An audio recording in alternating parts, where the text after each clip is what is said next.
plutôt grand, plutôt bel homme. Et à un moment dans sa vie, il a fait mannequin maillot de bain à Malibu. Elle, vous voyez un peu, c'est le genre de nana qui est plutôt belle, mais un petit peu froide. C'est bien sûr Kit, la voiture, celle que conduit Michael Knight dans K2000. Alors, quelle était la mécanique de cette série très mécanique et qui se cachait derrière la voix de la voiture? Un homme, une femme? Toutes les réponses dans ce sujet de Christelle Langlois. Rappelez-vous, ce qui a marqué les années 80, c'est l'arrivée de machines ultra futuristes dans les séries télé. Dans la lignée des supercoptères et autres tonnerres mécaniques, Kit, une voiture super intelligente, a déboulé à fond les ballons dans notre vie et on n'est pas près de l'oublier. Au départ, cette banale Pontiac n'avait rien d'extraordinaire, mais après être passée entre les mains de George Barris, le créateur de la première Batmobile des années 60, Kit est ressorti du garage avec une carrosserie à tomber par terre. Cette année-là, la marque Pontiac n'a jamais autant vendu de voitures. Merci K2000. Pour le look, c'est donc plutôt réussi. Passons maintenant à l'intelligence artificielle de la bête et croyez-moi, n'est pas donné à tout le monde de rendre une voiture intelligente.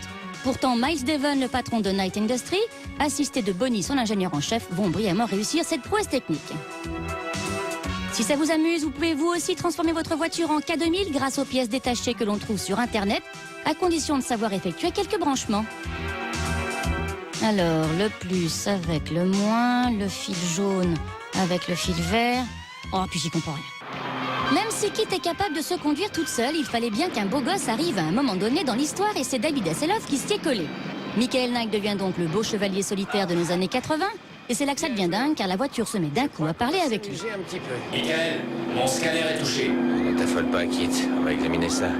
Une voiture qui tape la discute, ça, on n'avait encore jamais vu. Je ne crois pas que ce soit vraiment très sérieux. Facile à dire, j'espère en tout cas que tu n'as pas d'autres confrontations en vue. Je vais vous demander d'écouter attentivement ce qui va suivre. Alors fermez les yeux, les deux yeux. Non, Michael, elle a dit aux spectateurs de fermer les yeux. Elle n'a pas dit que toi, tu devais fermer les yeux, sinon on va aller dans le fossé. Michael. Moi, je m'appelle Guy Chapelier, je suis comédien et j'ai effectivement fait la voix de la voiture dans K2000. Certaines institutions... Bon, et comment on fait pour interpréter le rôle d'une voiture, alors? Au départ, on nous avait un petit peu dit il faut faire une voix un peu métallique. Et moi, c'est vrai que je me suis un peu rebellé contre ça parce que j'ai dit ça sera très ennuyeux. Je vais essayer de t'expliquer, Kit.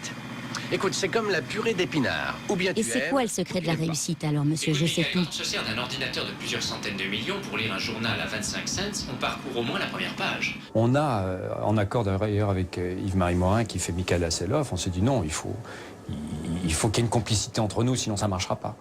Et donc il faut le jouer comme si c'était un homme à l'image, un autre, un copain.